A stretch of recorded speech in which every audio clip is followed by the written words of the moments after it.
This is a view of the solar system from a distance away in real time. It looks completely frozen, yet all of these planets are orbiting at several thousand kilometers or miles per second. This is just one of the many ways to demonstrate that the solar system is absolutely gigantic. But let's start close to home and work our way outwards to get a true sense of the scale. The full moon is the most prominent object in the Earth's night skies. On the clearest, darkest nights, the sunlight that it reflects can illuminate everything around and create shadows. This may lead one to believe that the moon is very close to Earth. And on astronomical scales, this is very true. The moon is the closest known large celestial body to Earth. But on a human scale, is the moon actually close? The moon's orbital radius around to the Earth is on average about 384,000 kilometers. To understand this distance, let's take the diameter of Earth, around 12,800 kilometers. It quickly becomes clear that in between the Earth and the moon, you could clone the Earth 29 times to fill this distance. Another way to understand this is to recognize that if you were to add up the diameters of all the planets in the solar system, you would get something less than the Earth-Moon distance. This means that you could stuff Jupiter, Saturn, Uranus, Neptune, and all the terrestrial planets in between the Earth and the Moon side by side and still have room to spare. Let's now think about travel time. Suppose you thought it would be a good idea to try to drive from the Earth to the Moon at highway speed. Assuming you left today and drove continuously, it would take you 5 whole months of driving to reach the Moon. What if you wanted to fly there in the jet airliner? Non-stop, it would take 20 days of flying just to reach the Moon. Now, of course, these are ridiculous hypotheticals to demonstrate this distance. But the Apollo missions were not hypotheticals. Their spacecraft traveled on average 4,000 kilometers per hour, fast enough to fly across North America in an hour. Yet, it took them 4 days. That was the Moon. So the natural next target is the Sun, by far the most prominent object in Earth's skies, and critical for the development of life as we know it. It's so powerful, in fact, that staring at it will easily put a hole in your eye and blind you, or burn your skin under prolonged exposure. So what is the distance to this massive object? Of course, the Earth goes around the Sun, so we need to consider how big the Earth's orbit is. It turns out that on average, Earth's orbital radius is about 150 million kilometers. Clearly a much larger distance than the Moon. So let's put it into perspective again. Suppose you want to try and drive to the Sun at highway speed. It would actually take you over 170 years to reach the Sun non-stop. And to fly there in an airplane would take over 20 years. We're at big enough distances now where we can invoke the speed of light too. Light is the fastest thing in the universe and travels at about 300,000 kilometers per second. This is fast enough to circle the Earth 7 times in a second. Yet light takes a whole 8 minutes and 20 seconds to reach from the Sun to Earth. This means that we see the Sun as it was over 8 minutes ago.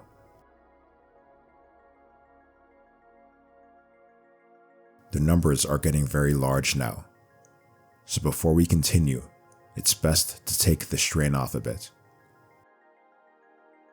Recall that the average distance between the Earth and the Sun is about 150 million kilometers.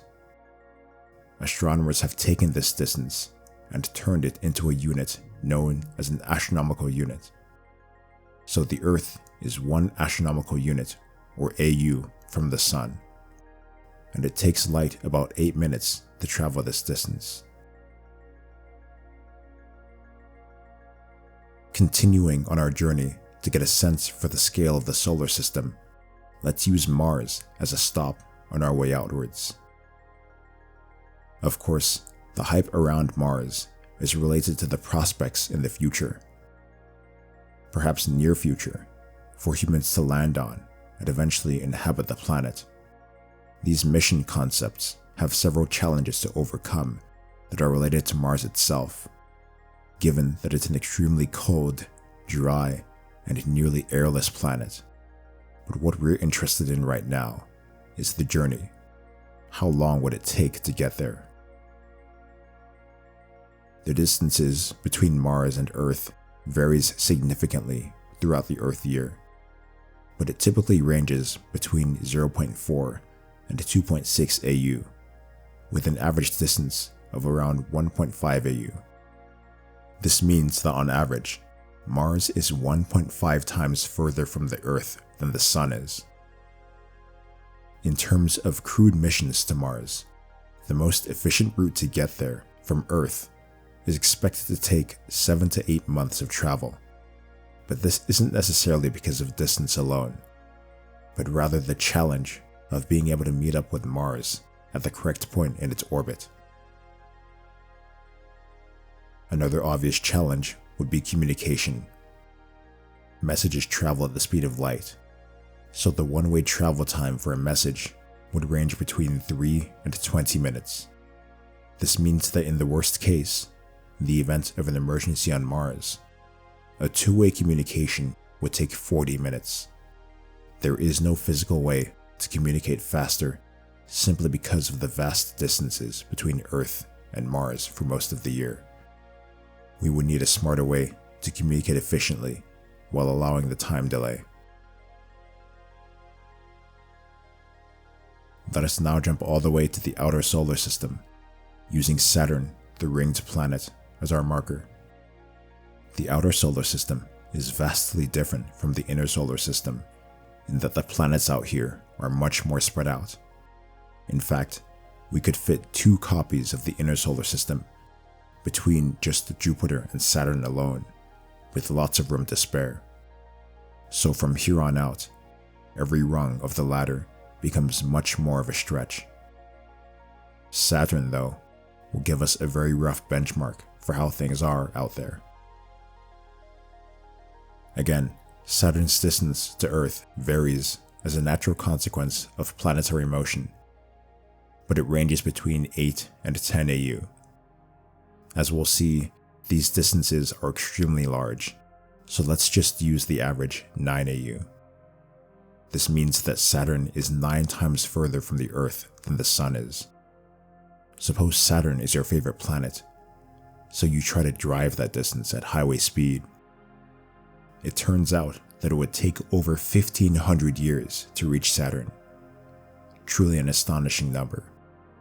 Even if you attempted to fly at commercial cruising speed, it would still take nearly 200 years of non-stop flying just to reach it. For some more perspective, consider the Voyager 1 spacecraft, launched straight towards Saturn via Jupiter. At its launch, it was traveling at 40 kilometers per second, but gravity had slowed it to just 13 kilometers per second. After a gravity assist from Jupiter, it was boosted back up to 21 kilometers per second. All of these speeds are fast enough to fly across North America in under 6 minutes. Yet it still took Voyager 1 over 3 years of continuous travel to reach Saturn. And if we consider the speed of light, radio transmissions between Earth and Voyager 1 during its Saturn encounter would have taken over an hour traveling one way. Finally, we jump all the way out to Pluto, our favorite dwarf planet since 2006. We will consider the distance between the Sun and Pluto instead of Earth, since the difference is negligible at this scale. On average, Pluto's distance from the Sun is around 39 AU. That is around 5.8 billion kilometers, 39 times further away from the Sun than the Earth is. One obvious consequence of this is that sunlight is extremely weak when it reaches Pluto, leaving it an icy, cryogenic world with a temperature of negative 229 degrees Celsius, or just 44 Kelvin. That is only 44 units above absolute zero, and as a result, Pluto is abundant in nitrogen ice that behaves similarly to water ice on Earth. Both driving and flying to Pluto would be ridiculously fruitless attempts, but if you tried to drive, it would take nearly 7,000 years to reach it, and flying is not much more practical, taking over 800 years. For further perspective, let's consider a spacecraft that was launched to study Pluto in 2006, the New Horizons spacecraft. At the time of its launch, it was the spacecraft with the highest launch speed ever with respect to Earth, traveling over 16 kilometers per second. It passed by the orbit of the Moon in just 9 hours. Yet, even at this speed, and a gravity assist from Jupiter, it did not reach Pluto until 2015, when we saw those iconic close-up photos. 9 years of hypersonic speed travel to reach Pluto. As for the speed of light from the Sun takes over 5 hours to reach Pluto. A two-way conversation with New Horizons at the time of its encounter would have taken about 10 hours. In all the vast distances we have covered, we haven't even left the solar system. When we do, AU becomes obsolete, and we talk only in terms of light. For example, a star named Proxima Centauri is the closest star to Earth other than the Sun, yet light from it takes over 4 years to reach Earth. Practically speaking, we are stuck in the solar system. And if we're going to even consider the possibility of humanity visiting other stars, we need to figure out how to first overcome the vast distances in our own solar system.